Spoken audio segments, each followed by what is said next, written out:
Hey, this is Professor Game, where we interview successful practitioners of games, gamification, and game thinking who bring us the best of their experiences to get ideas, insights, and inspiration that help us in the process of getting our students to learn what we teach. And I am Rob Alvarez. I'm the founder of Professor Game and professor of gamification and games-based solutions at IE Business School, EFMD, EBS University, and many other places around the world.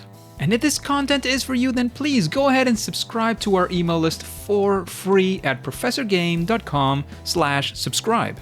Hey, engagers, and welcome back to another episode of the Professor Game podcast. We have Timo with us today. But Timo, before we actually go for the questions, we need to know, are you prepared to engage? Yes. Let's do this.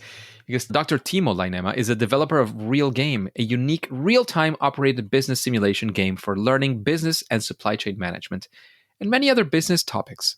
He's an adjunct professor of educational sciences and game-based learning in Finnish universities, and he's also an experienced trainer in executive education. His present research of game-based teaching and learning focuses on conceptual change and correcting students' false perceptions through simulation gaming.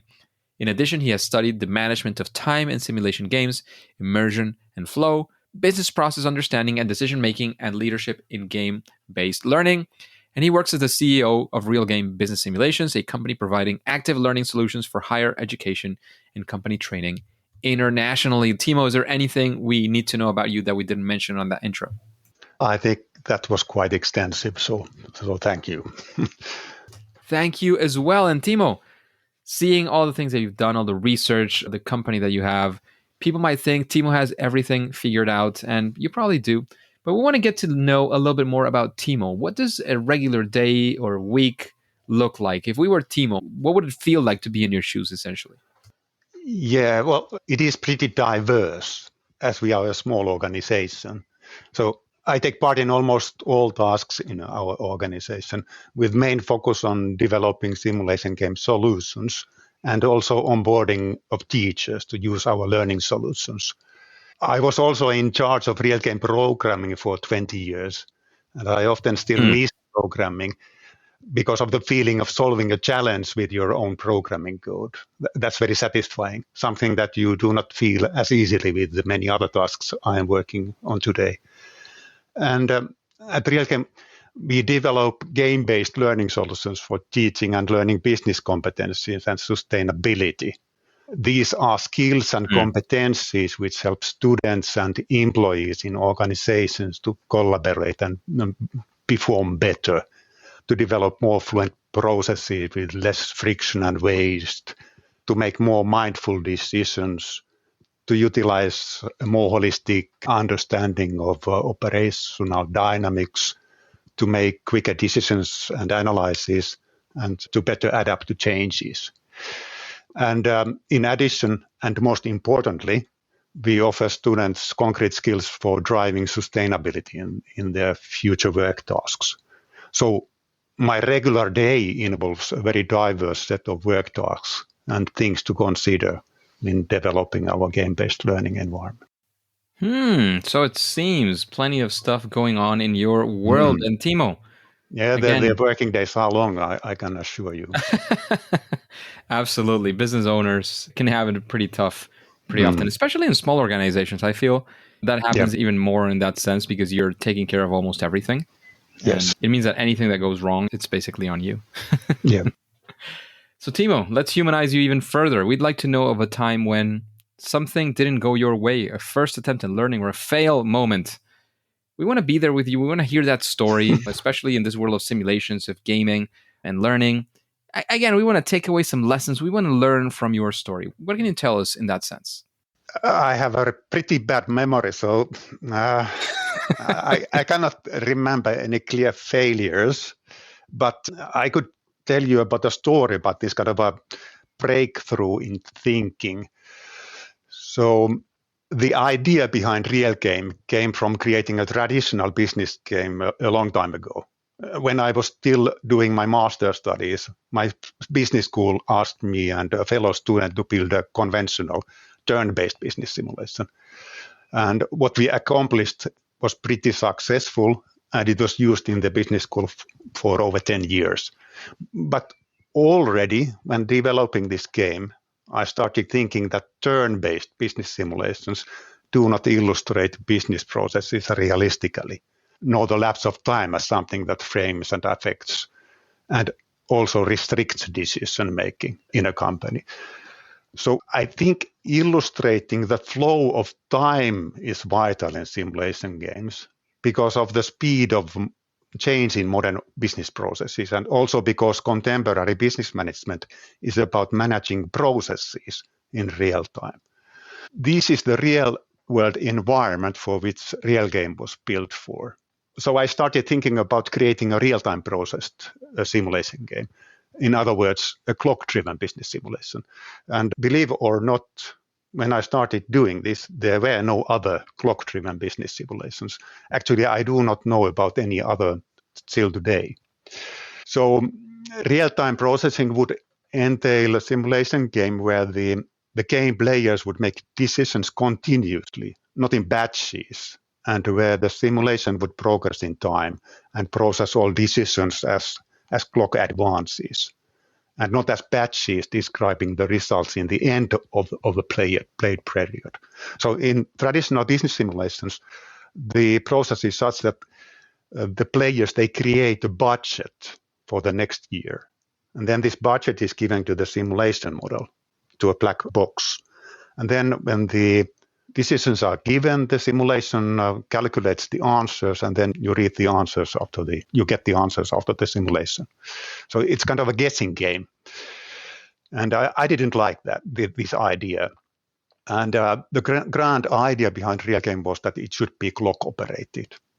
And I have to say that real-time processing has proven to be a really meaningful way of setting up game-based learning.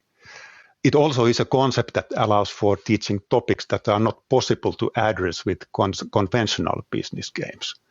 So RealGame provides an opportunity to illustrate business processes and their cause-effect dynamism, because it's not a black box, but you can see what happens in real time. And also RealGame provides transaction-specific business data for analyzing business performance.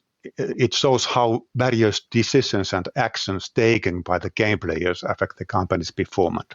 And this is a really unique aspect in RealGame.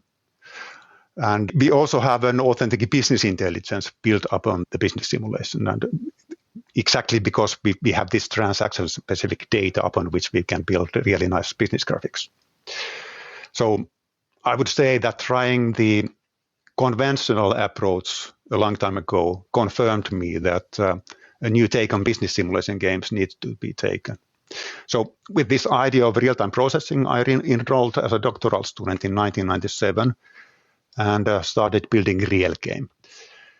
And also the timing with starting RealGame development was ideal because at the time, the first true object-oriented programming environments with efficient database tools were introduced.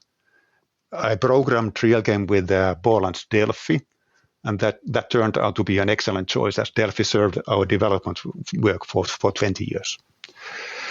And I have to say that RealGame was kind of a breakthrough also in terms of the application of PC-based local area networks and sharing resources over them. As at that time, local area networks were rather unreliable and had capacity issues. And applying a real-time process simulation game as network gaming was rather a challenge. But it all worked out with remarkably good results. But so you were asking about failures. So like I completely get it. I love how the story went because it ends up in the success, which is actually part of the next question we had. But before getting into that success, I can still say something, but I don't know if this is a failure, but we always need to balance between how to authentically illustrate real-world business complexity and cause effects with simulation game while maintaining a suitable level of complexity and provide enjoyable gaming experiences. And I do have the tendency of leaning slightly too much towards complexity. But the good thing is that the good people in our organization are putting me back in line with this. So in the end, it works quite nicely. Totally. And, I have my views as well on how much of reality, how much not. And in the end, at least, and I'm guessing that's part of the lessons that you've seen throughout the years, it's all about what helps improve the learning, right? Yeah, exactly. If it becomes Yeah, more real and more complex, but the learning is the same, then why do you want to make it more complex, right? yeah. I think that's a difficulty there. Yeah, But, it is. uh-huh. It's a difficult. Yeah, it is really difficult Yeah. to balance because if it's too simplistic, what do you learn? And if it's too complex, then the learners are like frustrated. So you have to Mm. balance between these two aspects. And I think it's the learners and the learning itself. I mean, I always like to use the example of the beer game, the one created by MIT and so on, was a physical game back in the day. It's super simplistic. It's Yeah, it is. super, Yeah. super simplified. Most people that see it for the first time and are experts in the area say, but it's lacking this and that. It should be showing this. It's like, yeah, I understand where you're coming from, but it is only and exclusively there to help teach the whiplash. Yeah. And that's it. And it's brilliant for that. There's it is. Yes, I few ways totally in which you agree can do with. it better. So Yeah, again, it depends on what you're aiming for. But I yeah. had a question about what you were saying, because you said that you started out by doing something as everybody was doing it in the turn-based sort of area, let's call it, right? What were the things that you observed and you said, there's something here that I want to look into? Like, we would like to dive into a little bit deeper into that realization moment, because again, it was a failure in a way because it didn't work out as you could have worked out a lot better. But we want to sort of feel that moment and perhaps some of the insights you had in that moment, that maybe that flicker that turned on and said, oh, this is actually a thing I can do, and I can do it actually very different from what everybody else is doing. Well, certainly I wasn't the first one to get this idea because when I did my doctoral thesis, I did have a literature review. So this idea pop-ups every now and then. But I guess before the 90s, it was so difficult to realize that people had failed when they tried. And in a way also, I think one hindrance might be that real-time programming is on a totally different skill level than this kind of a batch processed realization. So it's much more simple to build. And if we think about the people who construct business simulations, they mostly come from business schools. They don't necessarily have that good programming skills. So that might be one problem there. But you were asking about when I got the idea. That was already 10 years before I started building RealGame. So it is so long ago that I cannot exactly remember how Sure. it was. Yeah, like one of the things you were saying is what the moment build up into the programming was now sort of there. These things were now even possible, where before it wasn't really possible, as you were saying. Yeah. Doing that real-time programming maybe was feasible, but really, really something that you could actually do, and that it was actually possible. It was probably a big change that you had, a change of the times, so to speak. It's just the way things were. Yeah, actually, the oldest. But you were one of the few ones who actually did it and did it successfully. So that's where I wanted to get to as well. What was maybe different about what you did that helped you really get there versus other people who maybe tried it and didn't really get there? How did that happen? Yeah, well, of course, it was the tools. I had a strong programming background, even if I studied in the business school, but I studied information systems science. So we did program already during our studies, and I always liked programming. So I guess it was kind of a lucky accident that the skills met the idea in a way, or how should I say? Yeah, that makes sense. Things happen. But again, I love it. I love the fact that it got there and it got that way. I'm sure you're being a bit humble in that sense, but let's leave it there. I think that's a good story. There's plenty to learn from that. Sometimes we do have to let just things happen as well, right? Yeah. Things are going to happen. We have to let them happen. We have to give them space. We have to give them time for those things to actually happen. And that's also part of the things that we have to learn from your experience and other people's experience as well. Yeah, exactly. So Timo, you've talked about a success. I don't know if there's anything else you had sort of prepared, so to speak, about a success that you've had. But I actually wanted to dive into, you also mentioned, and we've discussed that you not only have the RealGame simulation, now you're also creating other simulations. So when you're doing that, I'm guessing that you follow some form of a process or a series of steps. Essentially, how do you do it when you were about to create a new simulation? What do you do? How do you go about it? What do you tell your clients or the potential users or investors? I don't know. How does it go? I do not know if I have any clear processes. So if you would like to ask our people in our organization, they would say that I'm slightly, how would I put it? I've been notoriously agile in developing RealGame. But of course, now that we have a larger organization and development is a team effort, we have been forced to put some structure in the planning and development work. And that has been really painful for myself. So I guess that after 20 years of working in one manner, it's quite challenging to change the way of working.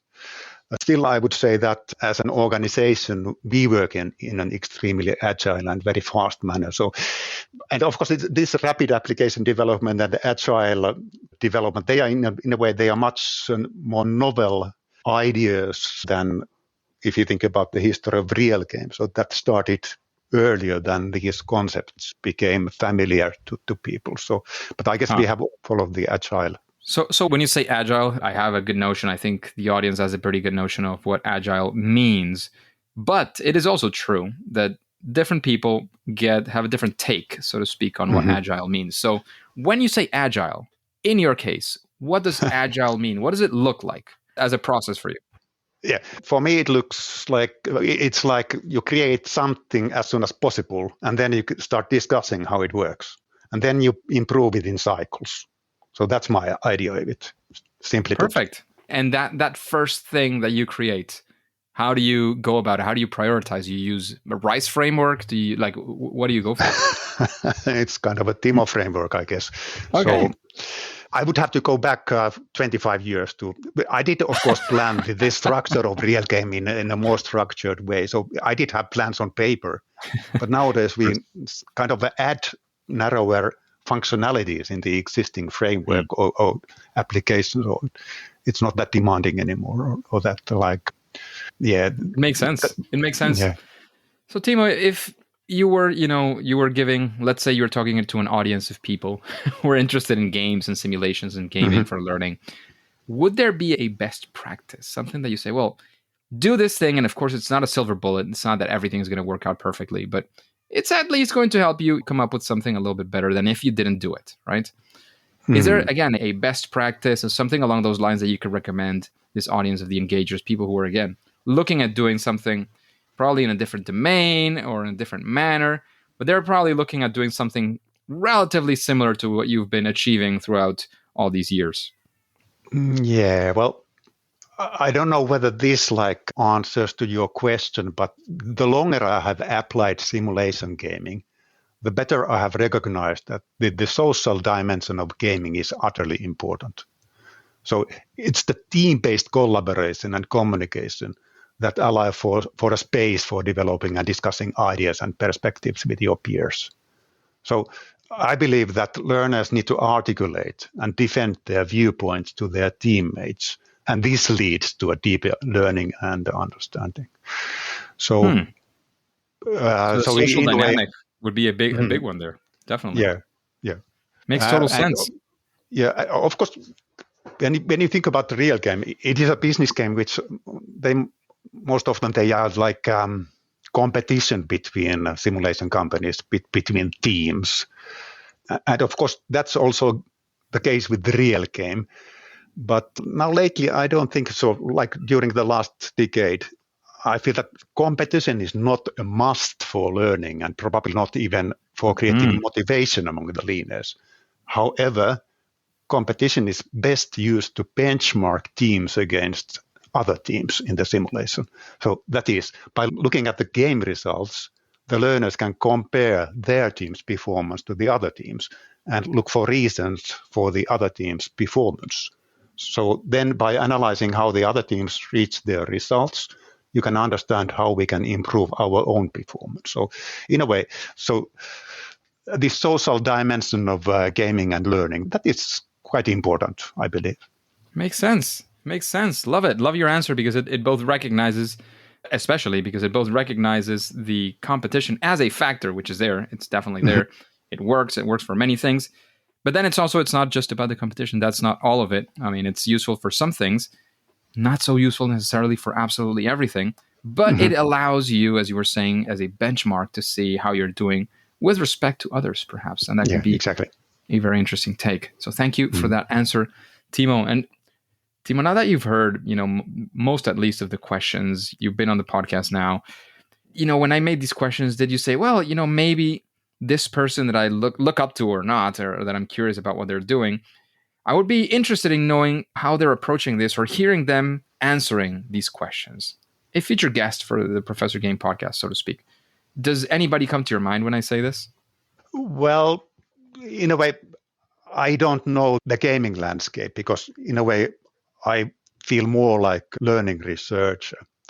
But if I think of like a piece of work that has been important to myself, and this is from the game-based learning point of view, it would be interesting to know what the grand old system dynamics veteran Peter Senge thinks about the possibilities of modern gaming environments and how they would help in solving the present real-world problems, which are really severe. Interesting. I think I've heard somebody mention Peter Senge before, but it's not one of those guests that you hear every 2 or 3 interviews. Probably not, yeah. We hear somebody that we've heard before. Peter Senge is a very interesting one for sure, and we have not had him on the podcast. That is for certain. Yes. Timo, what would you say is a good recommendation for the engagers to inspire themselves on a book? What book would you recommend if you wanted to? Again, it can be directly related to simulation and gaming or something completely lateral that gives you inspiration. I don't know. What would you go for? Yeah, that would be Peter Senge's The Fifth Discipline. So actually, I've been thinking about this lately. So almost 35 years after its publication, it is actually getting more and more relevant if you consider the many wicked and ill-structured problems in our societies and also in our natural environment on a global level. So the fifth discipline, it encourages us to look at the dynamism in processes and not to fall to simplistic thinking on cause effects. And this is so relevant in so many different fields nowadays. Absolutely. And as you were saying, more and more, I can't remember who the author was, and it's not even a book I purchased or I had on my own. I found it in one of my family members' library, and it was a Japanese book. Well, the author was Japanese. I found it in Spanish, I believe, or English. I'm not entirely sure. But the thing that I took away from the book was the core principle, at least in my opinion, was, and again, this was written back in the 80s, right? The book is from the 80s. And he was saying that in the future, work is going to be more and more human, right? So it's going to be less about humans performing jobs that have to do with their physical movement of things or actually physically doing stuff, and more about their capacity to think, to reason, to be creative. Yep. This was 40 something years ago. Yeah. You hear that now in the world of AI, and it's like, what? I mean, I'm sure that the case studies that he showed and all that stuff makes no sense nowadays in that sense. But if you look at the core principles of the book, it's more relevant than ever. So when you were mentioning the fifth discipline, it just reminded me of that. And there are people who are visionary, lucky. I don't think they can actually see the future itself, but you know that they've analyzed things as they're going, and they've reached this level of insight and have these things. And it's amazing to revisit these classics in many ways. Yeah, I totally agree. So if you think about scientific research, very often they require that you have the most recent references in your papers, but still there are some like very central pieces that you need to read so that you understand how the development of that has been built upon these central pieces. So. And I don't want to dive too deep into this. One of the things that students evaluate us on as professors, and at least in most business schools and universities, is students evaluate you as a professor. And one of the items that always surprises me when I see it, and especially when I see the results, is the updatedness of the materials. And it's like, well, I kind of get it, depending on the subject and so on. But there are things which, it doesn't make sense to actually to update them because there's nothing better at this point, essentially. The knowledge is not necessarily advanced, or it was advanced enough to what they got into this point. So it was just something that came to my mind, Timo. So totally agree with you. Like, research with scientific research, with students, when they're learning, it's not just about the latest thing, but the best thing. I think the question has to be different, which is the best reference. Yes. Anyways, that's not something that, at least at this point, we can change. I think the system is deep and profound in all of this. Yes, you are so right. Timo, in all these years of experience that you have, there are many things that I'm sure you do absolutely great and fantastically. What would you say is that thing that you do at least better than most other people? And this is definitely not a humble question. Well, of course, this is very a subjective answer, but I think it's the ability to quite easily apply real-world phenomena and decision-making into a gaming context. But I cannot say more. So I get it. And Timo, you mentioned you're not into the gaming sphere and so on. And of course, right next to RealGame and the stuff that you've created, what would you say is your favorite game? Well, you will be and laughing. You can go back to board games. You can go back to sports. Yeah, anything is valuable. Yeah, certainly board games. But I'm actually not much of a game player myself. But Tetris is definitely something that it's in a way the only computer game that has fascinated me over longer periods of time. Then I do remember that in the 80s I played with my brother a Commodore 64 game called Mule, M.U.L.E. And that was a multiplayer auction game. And now that I think of it, what made it so interesting must have been the multiplayer feature, which at that time, maybe around 1983, it must have been quite rare. But here we have the social aspect of that simulation, as it was a multiplayer game. So maybe that was the fascinating thing. And I have to say that I love playing RealGame. So I often notice that when I'm testing new features, I get immersed into playing RealGame for much longer periods that would be needed for the sake of just testing. And then other than computer games, Monopoly has always been a favorite. And during the last years... Interesting. Yeah. During the last 10 years, I have very much enjoyed playing Ticket to Ride with my family. But lately they have started playing this more complex game called Wingspan. So that takes too long time. I cannot concentrate on that one. But I'm going to put you down for Tetris as a favorite, and I definitely will jot down all of the other ones that you mentioned there. Mule, Monopoly, Ticket to Ride. One? Ticket to Ride? Or Mule. No, I haven't played it. I'm definitely going to look it up. And given this current state of affairs, I'm sure that there's going to be a version that is playable outside of the Commodore 64. Yeah. And probably going to test it out as well. Timo, is there anything that we haven't asked you that you want to mention here before we end the interview? Of course, let us know where we can find out more about RealGame, about the work that Timo is making, the great work you're making in this world. Again, before we finish the interview. I think that was kind of an all, and it's been quite nice to talk about these topics. So thank you for the possibility. Absolutely. And where can we find out more about you, about RealGame? What are any call to actions that you may have? Well, you can always look at our web pages at www.realgame.fi, and you can reach me at timo.lainema@realgame.fi.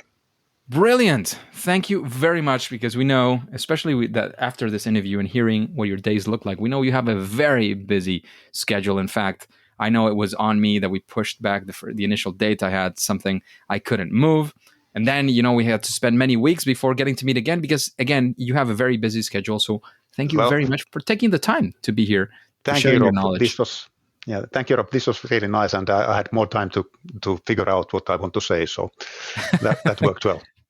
It worked out well. That's the main thing. And it worked out well, essentially, because we're here, we're talking right now. And whomever is listening to this at this point knows that the interview went live and that they got all of this massive value that you were delivering, all of your insight, your knowledge, your experience that you've had throughout these years. However, Timo and Engagers, as you know, at least for now and for today, it is time to say that it's game over. Engagers, thank you for listening to the Professor Game podcast. And if you want more interviews with incredible guests, please go to professorgame.com/subscribe and get started on our email list for free. We'll be in contact. You'll be the first to know of any of our opportunities that arise or that are already existing, and we will have them available just for you. Please remember, before you go into your next mission, before you click continue, Remember to follow or subscribe, whatever that looks like, on your favorite podcast app, and listen to the next episode of Professor Game. See you there.